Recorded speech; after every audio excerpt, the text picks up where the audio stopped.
Thanks a lot. Okay, I have just one small disclaimer.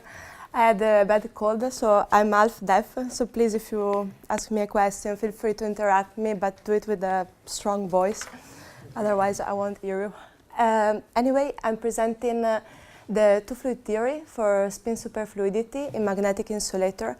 I've been working on this with Scott Bender here, with Jaroslav Cerkovniak, and with Rembert Daunen, which is my supervisor. So, to start, the two-fluid model relies on the idea of describing a system below a certain critical temperature as a mixture of two fluids. On one side, a normal fluid, which is viscous, and it carries entropy. And on the other, a superfluid one, which propagates collectively and does not carry thermal energy. This model has been already successfully used to explain some phenomena as the apparent lack of thermoelectric effects in superconductor. Namely, when you apply a temperature gradient to a superconductor, you would expect to measure, due to the Seebeck effect, a charge current. But below a certain critical temperature, what you measure, like the signal, is decrease. And this happens because together with this charge current made of normal electrons, there is a superfluid current which is made up of Cooper pairs that coexist with it and counterflows it, leading to a decreasing signal. And let's keep this example in mind because I will show you that we find something pretty similar in magnonic material.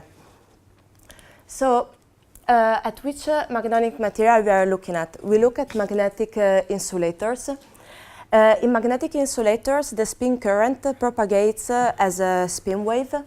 And spin waves currents have been found to persist over way longer distances with respect to conduction electron spin current. Plus, another advantage is that they don't involve the motion of electrons, so they are free of Joule heating. And with the spinol and via also the inverse spinol effect, you can interconvert the magnetic signal into an electric signal and vice versa. So you can incorporate these materials into bigger circuits. And one important thing is that the spin currents can be described in terms of bosonic quasi-excitations, which are magnons. And this means that these materials are a good ground for studying macroscopic quantum phenomena, as for example, Bose-Einstein condensation. So the effect that we are focusing on is the spin-Seebeck effect, which probably all of you know what's about. So namely is the direct conversion of a temperature gradient into a spin current. When you apply a temperature gradient to a magnetic insulator, the magnons will accumulate at the hot end of the sample, and then they will start flowing towards the cold end to re-equilibrate. And this will give rise to a spin current. They diffuse towards the cold end with a characteristic length scale, which is called magnon diffusion length, and which Ludo and his group recently measured. So, what's our proposal? The idea is that we have a magnetic insulator, and we sandwich this magnetic insulator between two metallic leads. The role of the two metallic leads is twofold. On one side, we can get information about the magnetization dynamics by converting the magnetic signal into an electric signal via the spinol or the inverse spinol effect, or we can of course also induce spin accumulation. And on the other side, these magnetic leads serve as a thermal buff. So we tune the two metallic leads at a different temperature in such a way that a linear thermal gradient is passing across the sample. This linear thermal gradient gives rise to a thermal spin current due to the Spin-Seebeck effect. And we argue that below a certain critical temperature, this spin current will coexist with a superfluid spin current. What I will also try to convince you is that indeed, if you sweep the magnetic field, you can enter in this phase in which the thermal magnons coexist with the spin superfluid, and this can be experimentally measured by recording a drop of the Spin-Seebeck signal. Okay, but well, the main question remains, where is the spin superfluid in our system? So this has been already discussed a lot this morning. We choose a particular class of magnetic insulator as host of the spin superfluid, and this class are easy-plane magnetic insulators. So they are described by an Hamiltonian of this kind, which consists, as you can see, of three parts. There is exchange interaction, which can be ferromagnetic or anti-ferromagnetic. I will now assume that it's ferromagnetic just to, because this somehow simplifies the discussion, but it can be anti-ferromagnetic as well. Then there is a second term, which is Zeeman energy, and it accounts for a magnetic field that we apply externally. And then there is an intrinsic easy-plane anisotropy energy, where here K it's taken to be positive. So if you look at this Hamiltonian, you can see that the ground state of the system at K equals 0, it's uniquely determined by the interplay between these two last terms. On one side, you have the Zeeman energy, who wants to align your spin along the minus z axis, assuming B to be positive. And on the other, you have the easy-plane anisotropy term. And this wants to take the order parameter and squeeze it into the xy plane. And this interplay will give rise to a tilt, meaning the one depicted here. In general, the reduction of the z projection of the order parameter, which is associated with this tilt, can be described in terms of magnon density. This can be done formally by introducing the Holstein-Primakov transformation, meaning introducing these operators which create and annihilate a magnon.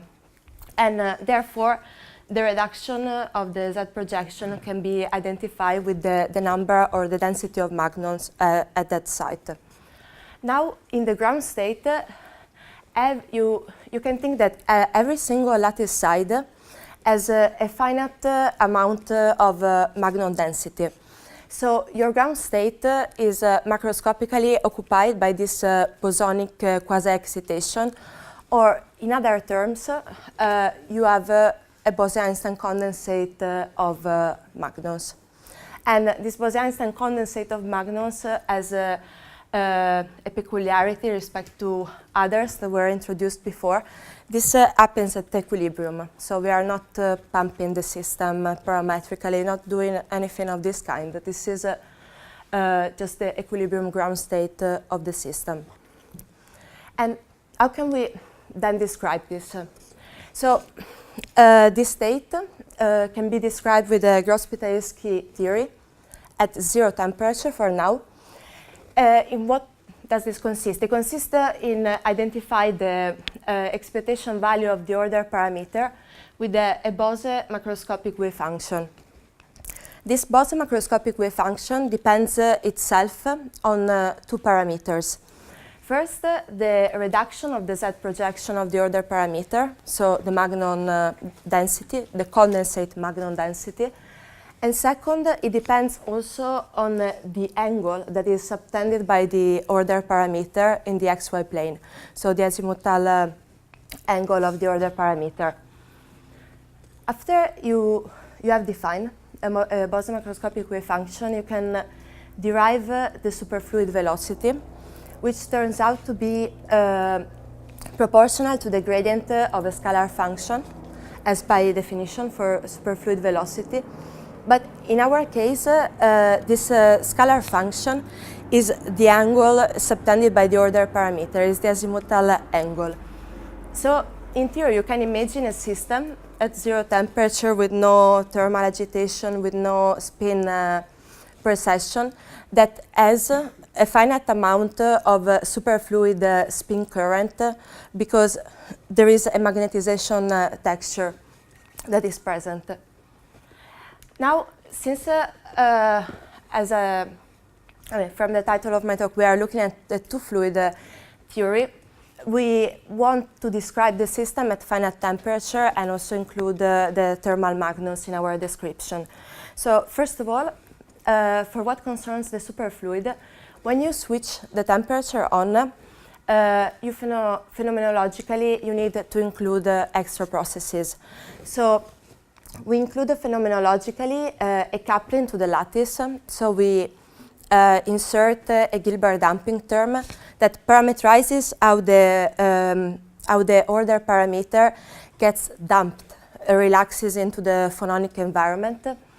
And then there is a second process that we look at, which is really important, meaning the coupling with the thermal cloud. So imagine you have a magnon in the ground state, and when you switch the temperature on, eventually this magnon can scatter with the thermal magnon. And when they scatter, and they scatter inelastically, the magnon that was in the condensate, was in the ground state, eventually gets promoted to higher energy levels. So we call this process evaporation.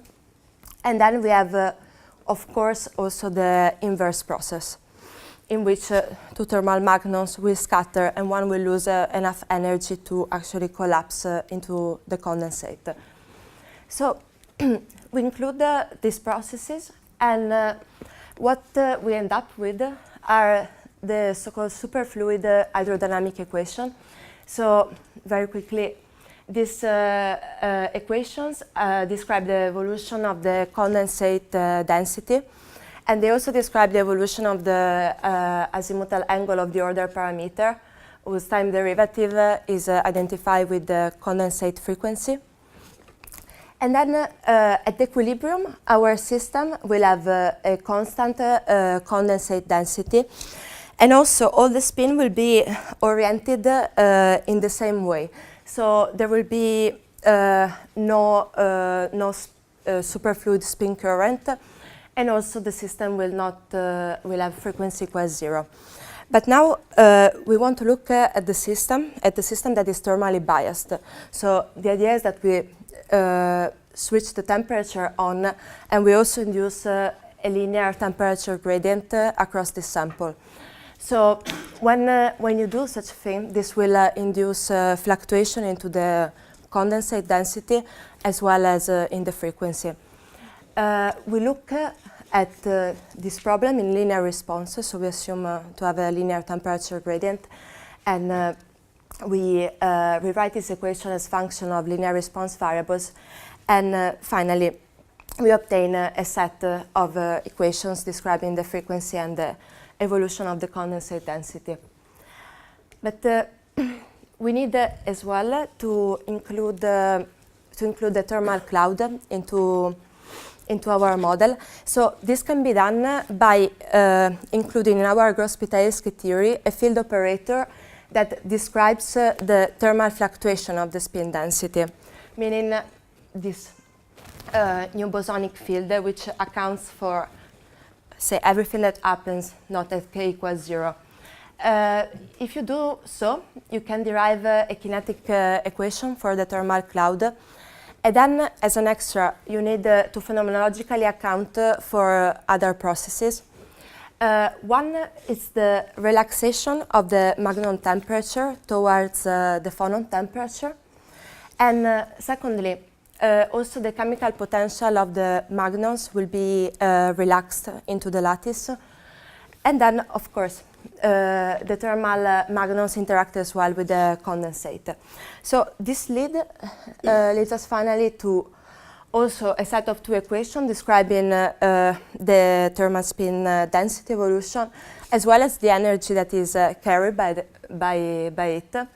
And in these two equations, there will be some linear response currents that enter, namely the spin current and the heat current. So, to summarize what I've been discussing until now, what we obtain in our general coupled to fluid model are two sets of equations. There is one which is describing the coherent magnetic dynamics. For us, this doesn't carry any entropy, but is still subjected to damping into the lattice. And for this, we have two hydrodynamic equations for the condensate density and its phase.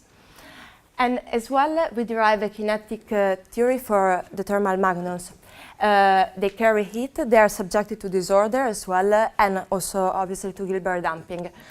Also, two sets of equations, and now also, sorry, two equations. But now the two sets of equations that we obtain are coupled by the interaction between the condensate and the thermal cloud. So, finally, to solve our problem, we need to impose boundary conditions. These are standard one for the superfluid component, for the coherent part, and then the normal component. And most interesting, we found out that in our problem there are three main length scales that govern transport. One is the magnon phonon scattering length, which parameterizes the relaxation of the magnon distribution towards the phonon temperature. Then the thermal magnon diffusion length, and then this condensate cloud equilibration length, which somehow parameterizes the strength of the interaction between the condensate magnons and the thermal cloud. Now we do an important approximation, meaning that we assume that the fast inelastic spin preserving magnon phonon scattering that define the scattering length are, let's say, they don't differently from these other two processes. They don't rely on relativistic spin orbit coupling interaction, so we assume that they are efficient enough at high temperature. And this approximation allows us to decouple transport, the transport of spin from the heat transport. And this means also that for us the magnon temperature will just follow closely the phonon temperature. So when we solve our hydrodynamic equation, what we obtain is an equation for the chemical potential, which will depend on the interplay between these two length scales. And these are our final results. So the idea is that if you are in this phase, the magnetic field is strong enough to align the spin density along the -z direction. And then if you apply a temperature gradient to such a system, we will just measure the conventional spin Seebeck effect. But let's say now you put yourself at a certain temperature, like you set your experiment at a certain temperature, and then you start sweeping the magnetic field. When you do so, you will reach a critical point in which you enter in this phase in which both spin superfluid and thermal magnons coexist. And this can be experimentally seen into this kink and drop of the spin Seebeck current. What happens if you take a close look at the physics? It's the following. So you have this system, you apply a temperature gradient, then what you expect is that the magnons will start flowing towards the cold end of the sample, which is indeed what they do. And this will give rise to the spin-Seebeck current, but will also give rise to an accumulation of magnons at this cold end, which is also reflected in the chemical potential. The chemical potential at equilibrium is 0, but since here you have this magnon accumulation, you will have a positive chemical potential just close to the edge. Now, this is indeed what happens, and you will just measure the spin-Seebeck current if your, say, magnetic field is really strong. But if you sweep it and you enter in the phase in which spin superfluidity is allowed because you break the U1 symmetry, then you can have a spin superfluid current as well. So here there are too many magnons. They can interact with the spin superfluid, and namely they can condense into the spin superfluid. So this will give rise to a spin superfluid current which counterflows the spin-Seebeck one and reaches the other end of the sample. At the other end of the sample there is a lack of thermal magnons, and therefore the condensate to re-equilibrate will evaporate into the thermal cloud, which will give rise again to a current that flows in this direction. So this is somehow a sort of a conveyor belt physics, and that's indeed our main prediction.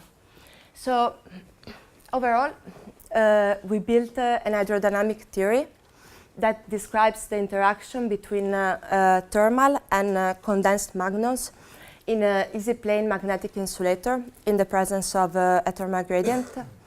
And also we predicted that the spin superfluidity can be induced by sweeping the magnetic field, and it can be experimentally probed via the spin-Seebeck effect.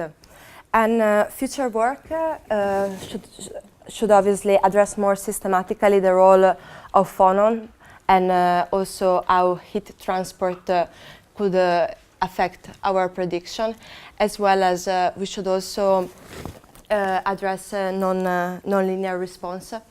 And do you have still time? Yes. Okay.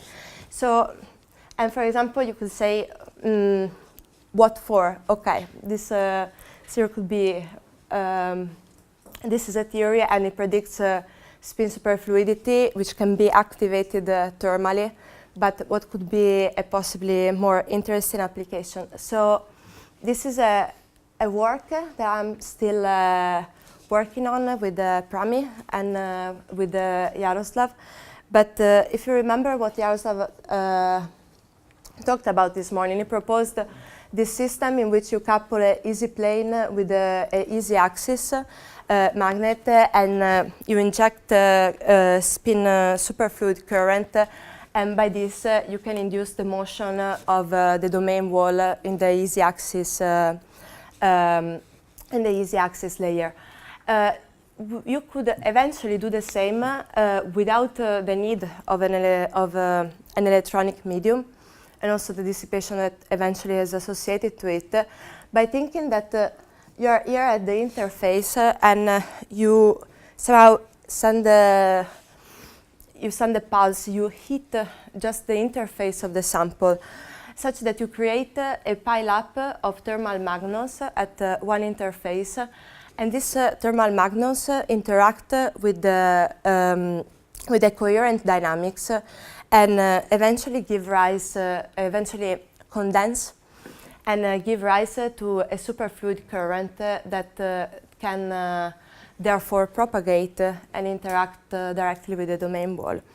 So this is all. So thanks a lot for your attention.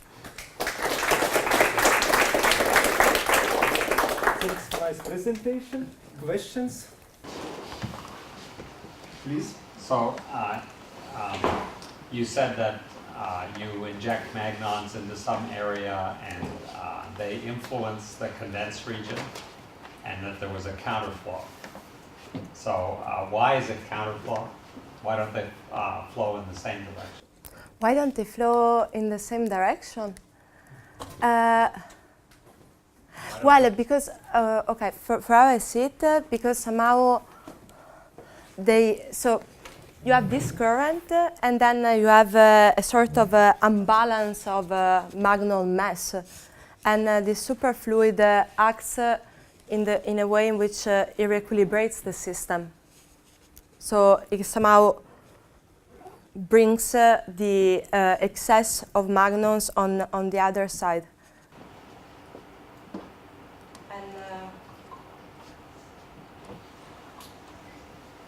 Okay, so that's an answer at least. It's trying to. Yeah, that would be my. Okay. On one side you have excess of magnons, on the other side you have lack of them. So on one side they want to come down into the condensate, on the other side they want to pull condensate up. So it naturally triggers counterflow. It's exactly what happens in superfluid helium. That's responsible for very large heat conductance in superfluid helium. Because then the heat goes one way and the mass is taken back in this conveyor-belt fashion. So this, any fluid theory will basically mimic this. Okay. So if you Are you satisfied? I want to think about this more. So Ilya, please. So if you look at the total spin current carried by condensate plus the magnon carrying magnons, what is the dependence on the temperature gradient? Is it still linear or non-linear? Still linear. Yeah. More questions? Okay, if you have more. Could you state again what the signature of the spin supercurrents in the spin Seebeck would be? Yeah. So the idea is the following one. You want to measure the spin Seebeck effect at a certain temperature.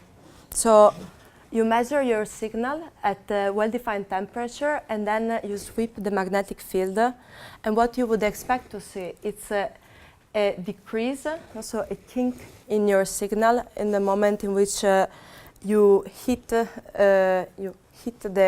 critical magnetic field at which you enter in this phase.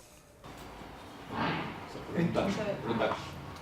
But the reduction after this reduction will be for this entire, only in the area of cross section, or this it will be reduced So kink at the cross section, that goes to zero. and goes to zero. Yeah, goes exactly to zero. But that zero is by symmetry.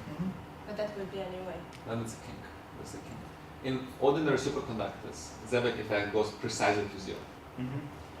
But because the superfluid here is not as perfect as superconductor, it's just a kink, but it's still a singular behavior. That would have to be confined to that phase diagram region, right? In which sense? So Well, you would expect. You know a magnetic field essentially and see the kink, which Yeah, means that yeah. you also get close to domain formation or whatever. Other things. Yeah. In fact, So I'm if wondering you're really serious about experimental signatures, there's some additional caveats. We discussed it in supplementary material, but there are additional caveats. You probably don't want to sweep magnetic field and look for the kink because many other things will happen, like we said. Instead, you probably want to fix the magnetic field and maybe crank up the bias and maybe utilize a little bit of pinning and then crank up the bias to overcome the pinning of the superfluid. When the pinning is overcome, so that you have to avoid the issues that you worry about, domain rules and other things as a functional mechanism. So I we was can talk worried, but I about would have to need to measure sort of this the blue line essentially, the Wow. phase boundary, and I think and experimentally- go and claim that I No, measured no. the phase boundary No, now. experimentally, that's not what you want to do. You actually want to stay below the phase transition, you want to stay in the right region, and then maybe utilize nonlinearities. You have to kind of depend on this dynamics, superfluid dynamics. It's not the simplest proposal. I mean, it's more, think of it as conceptual. I think because there are other ideas which are more direct than this. This is more conceptual and really practical. Okay, thank you for your comment. And more questions? Comments?